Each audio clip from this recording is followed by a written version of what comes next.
Premise ঘুম থেকে উঠ, কলেজে যাবি না? রাধিকা কতগুলো ফোন দিছে। রাধিকা ফোন দিছে? আরে আমি এখানে কেন? ও শিট, তার মানে এতক্ষণ আমি এগুলা স্বপ্ন দেখতেছিলাম। আমার আসল পরিচয় তার মানে কেউ জানে না এখনো। কিরে প্রিমিস, কি বলতাছ? পাগল হয়ে গেলি নাকি? রাধিকা কিন্তু অনেকগুলো ফোন দিছে, আমারও ফোন দিছিল। ও নাকি নদীর পাড়ে তোর জন্য ওয়েট করতেছে। আচ্ছা ঠিক আছে, আমি এখনই যাইতাছি। প্রিমিস গতকালকে শঙ্করের সাথে ঝামেলা করার পরে সরাসরি তার বাসায় আসে রাধিকাকে নিয়ে। এরপর রাধিকাকে তার হোস্টেলে পৌঁছে দিয়ে আসে এবং তারপর সে তার বাসায় এসে ঘুমিয়ে পড়ে এবং সে বিশাল একটি স্বপ্ন দেখে যে তার আসল পরিচয় সে সবার সামনে প্রকাশ করে দিয়েছে। যখন সে ঘুম থেকে উঠে সে বুঝতে পারে আসলে এটা তার স্বপ্ন ছিল।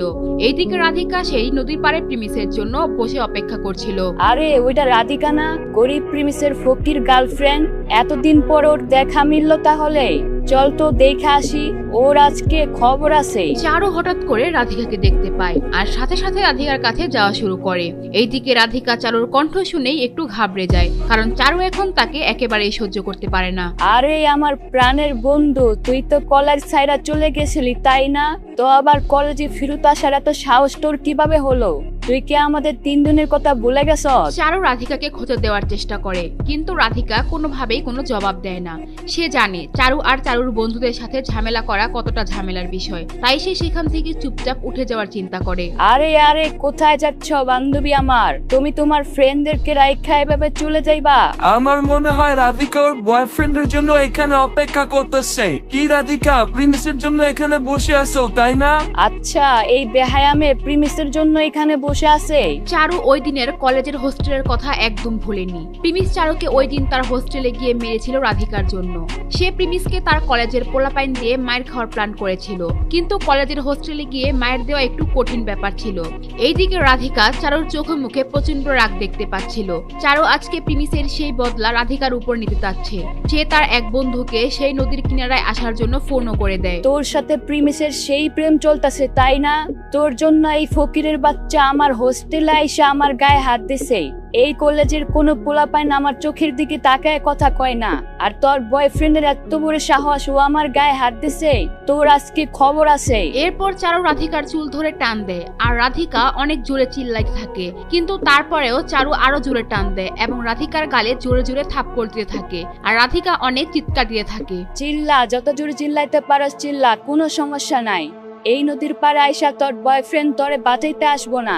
তোর বয়ফ্রেন্ড তোর জন্য এত পাগলামি করছে, দেখি এখন কিভাবে বাঁচায় তোর বয়ফ্রেন্ড আমাদের হাত থেকে। এরপর চারু রাধিকার চুল ধরে পানির নিচে রাধিকার মাথা ডুবিয়ে দেয় এবং এইভাবে 10-15 সেকেন্ড রেখে আবার বের করে গালের মধ্যে থাপ্পড় দিয়ে থাকে, আবার পানির মধ্যে ডুবিয়ে রাখে। এইভাবে অনেকক্ষণ করতে করতে চারু থামো, আমি মরে যাবো, আমি শ্বাস নিতে পারতাছি না। এটা বলার পরেও চারু রাধিকার মাথা আবার পানির নিচে ঢুকিয়ে দেয়, কিন্তু এইবার চারু আর পানি থেকে মাথা বের হতেই দেয় না।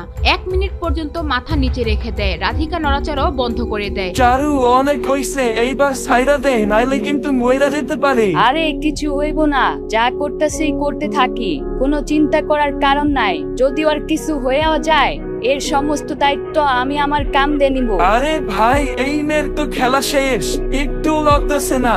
যদি ওর কিছু হয়ে যায় আমাদের কিছু হবে না তো? আরে কিছু হবে না, নরমাল মানুষ তো পানির নিচে 2-3 মিনিট এমনিই থাকতে পারে। আর যদি ও মহিলাও যায় তাহলে ঝামেলা বেশি কিছু হবে না। গ্রামের সাধারণ একটা মেয়ে, ওকে কে বাঁচাইতে আসবে? এরপর পিছন থেকে একটি আওয়াজ আসে, সেটা আর কারো নয়, প্রিমিসের। প্রিমিস এসেই কোনো কথা না বলে ওদেরকে ধাক্কা দিয়ে ফেলে দেয় আর রাধিকাকে সেখান থেকে তুলে নদীর পাড়ে এনে শুইয়ে দেয়। রাধিকা তুমি ঠিক আছো? রাধিকা তুমি কি আমার কথা শুনতে পারতাছো? রাধিকা জবাব দাও, উঠো রাধিকা, দেখো আমি আইসা পড়ছি। প্রিমিস রাধিকার এই অবস্থা দেখে একদম ঘাবড়ে যায়। সে কি করবে বুঝতে পারছিল না। রাধিকা একদম শুয়ে আছে, কোনো নড়াচড়া করে না। দেখে মনে হচ্ছিল তার শরীরে কোনো জান নেই। এরপর সে নাকে হাত দিয়ে দেখে তার কোনো শ্বাস আসছে না, আর এটা দেখে তার মাথায় রক্ত উঠে যায়। রাধিকা এটা হতে পারে না, তুমি আমাকে রাইখা এভাবে চলে যাইতে পারো না। আমি তোমার জন্য ঘুম থেকে উঠাই খাবার নিয়ে আসছি।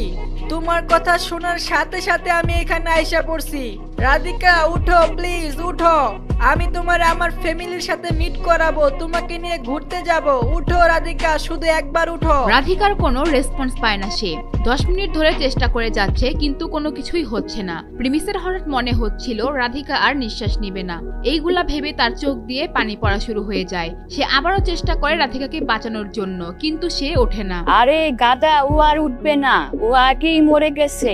এখন ওরে যতই বাঁচানোর চেষ্টা করস না কেন, ও আর উঠবে না। মরা মানুষ কি আবার জিন্দা হয় নাকি? এমনিতে চারু রাধিকাকে জানে মারতে চায়নি। এখন যেহেতু মরে গিয়েছে সেখানে চারুও কিছু করতে পারবে না। আর এইদিকে রাধিকা গ্রামের একটি মেয়ে, ও যদি মারা যায় ওর নামে কেস মামলা করতেও কেউ আসবে না। আর তাছাড়া চারুর লিঙ্ক আপ এখন অনেক উপরে চলে গিয়েছে। কেস মামলা হলে 2-1 মাসে জেল থেকে বের হয়ে আসতে পারবে সে। এরপর প্রিমিস যখন দেখে রাধিকার কোনো ওঠার নামই নেই আর সে বুঝতে পারে এই কাজ চারুই করেছে, তাই সে সেখান থেকে উঠে চারুর দিকে যাওয়া শুরু করে। তো তুমি কি করার চেষ্টা করতেছো বলো আমাকে। একদম আমার সামনে আসবে না। তুমি আমার চিনো না, আমি কি জিনিস, দূরে থাকো আমার থেকে। চারু হঠাৎ ঘাবড়ে যায়, কারণ প্রিমিসের চোখে মুখে রাগ ক্রোধ যেন সব এখন চারুর দিকেই।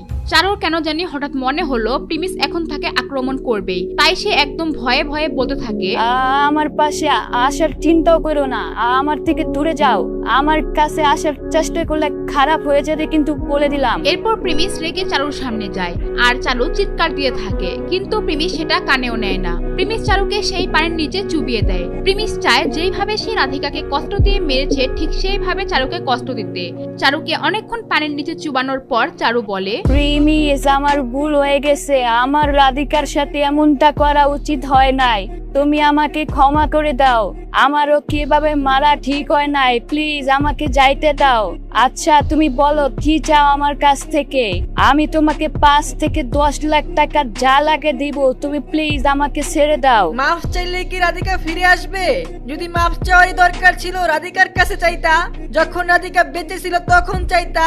এখন কেন মাফ চাইতাছো? এটা বলে প্রিমিস আবারও চারুকে সেই পানির মধ্যে চুবানো শুরু করে। পাশে থাকা তার বান্ধবীদের বিন্দুমাত্র সাহস হয় না প্রিমিসের সামনে আসার। প্রিমিস যখন এইভাবে তাকে চুবাচ্ছিল তার মনে ভয় ঢুকে যায়, হয়তো এখনই প্রিমিস চারুকে মেরেই ফেলবে। প্রিমিস দেখো, এখন যদি তুমি আমাকে মেরে ফেলো তোমার কিন্তু লাইফ শেষ। তোমারে কিন্তু জেলে যেতে হবে। তোমারে কিন্তু আমার লোকেরা জীবনও ছাড়বে না। যেখানে রাধিকাই বেঁচে নাই সেখানে আমি বাইচে থাইকা কি করব? রাধিকা তো তোমার কোনো ক্ষতি করে নাই, তাহলে রাধিকার কেন মারলা? আজকে আমি তোরে মাইরা রাধিকার মৃত্যুর প্রতিশোধ নিব।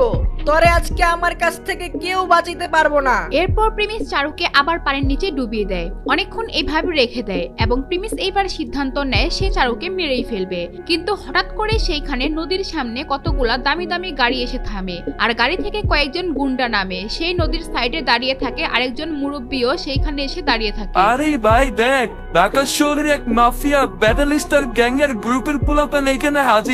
এইবার দেখিস কি হয়। এই প্রিমিসের তো খেলা শেষ।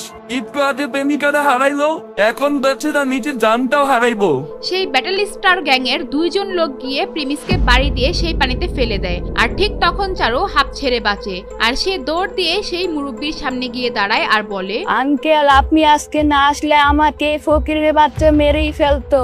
ও আমাকে অনেকক্ষণ ধরে পানির মধ্যে চুবাইছে। আঙ্কেল আজকে ওরে ছাড়বেন না, একদম জানে মেরে ফেলবেন। ব্যাটালিস্টার গ্রুপের বড় মাস্তান মতিন চাকলা। এই গ্রুপ ঢাকা শহরে বড় বড় মার্ডার করে থাকে। প্রিমিসদের কলেজেও এই গ্রুপের একটি টিম আছে। ব্যাটালিস্টার গ্যাং এর মতিন চাকলা চারুর দূর সম্পর্কের আঙ্কেল হয়, তাই চারুর এত পাওয়ার কলেজে। প্রিমিসের বাচ্চা, তোর আজকে খবর আছে। তোর এই দিনই জীবনের শেষ দিন। তুই আমারে মারতে চাইছিলি না, এইবার নিজের মরার সময় কমতে থাক। প্রিমিস রাধিকার শোকে এমনিতেই অনেক মর্মাহত। এরপর চারুর এই কাণ্ড দেখে সে প্রতিশোধের আগুনে আরো ফায়ার হয়ে যায়।